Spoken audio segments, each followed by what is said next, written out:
আসসালামু আলাইকুম ওয়া রাহমাতুল্লাহি ওয়া বারাকাতুহু। সম্মানিত হাজিরিন, আজকে উপস্থাপনা করিব গুনাহ মাফ করার মালিক একমাত্র আল্লাহ।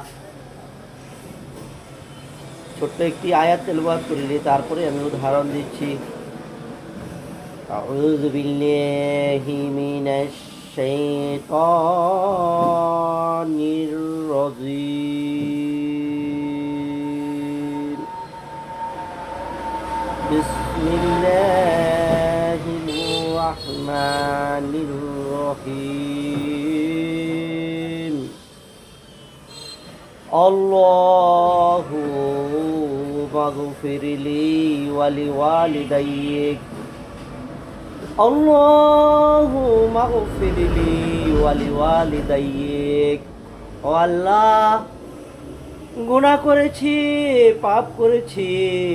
আল্লাহ গো আল্লাহ, আপনি আমাকে ক্ষমা করিয়া দেন, আপনি আমাকে মাফ করিয়া দেন গো আল্লাহ। ইখলাসের সহিত কাকুতি মিনতি করে আল্লাহর কাছে বলতে হবে, আল্লাহ আমাকে আপনি ক্ষমা করিয়া দেন। এই মাহে রমজানের উসিলায়, এই মাহে রমজান পাইয়া যে ব্যক্তি নিজের গুনাহকে মাফ করাইতে পারল না, জিব্রাইল নবীজিকে জানাইছে ধ্বংস হোক। নবীজির জবান দিয়া পাক জবান দা বলছে আমিন, ধ্বংস হোক। ভাই, আমরা সেই গজবে যেন না পড়ি। আপনি একটা উকিল ধরেন, জজের সঙ্গে কন্ট্যাক্ট করেন, বাড়ি 10 বছর 5 বছর যাবৎ মামলা করতেছেন, পান না।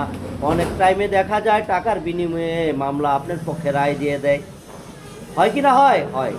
কিন্তু আমি যে বিষয়টা বললাম, যে কোরআনের মাজিদের আয়াতটা তিলাওয়াত করলাম, আমি বললাম আল্লাহ আমাকে ক্ষমা করেন, মাফ করেন, কিন্তু আপনি যাইয়াও সেই জজের সঙ্গে আবার একটা কন্ট্যাক্ট করেন উকিলকে সঙ্গে নিয়া।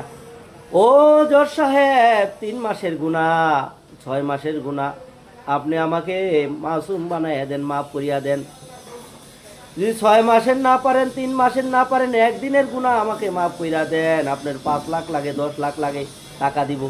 কিন্তু উকিল হাসবে আর বলবে, আরে বেকুব, আমি তো গুনাহ মাফ করার ক্ষমতা না, গুনাহ মাফ করার মালিক তো আমি না। জজ সাহেবও বলবো গুনাহ মাফ করার মালিক আমি না, গুনাহ মাফ করার মালিক তো আমাদের খালেক, আমাদের মালিক।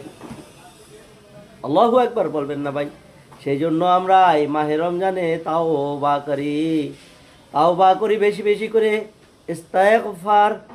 ইস্তেগফার করি আল্লাহর কাছে, আল্লাহ যেন আমাদের সকলকে মাফ কইরা দেয়। ভাই, দোস্ত, বুজুর্গ,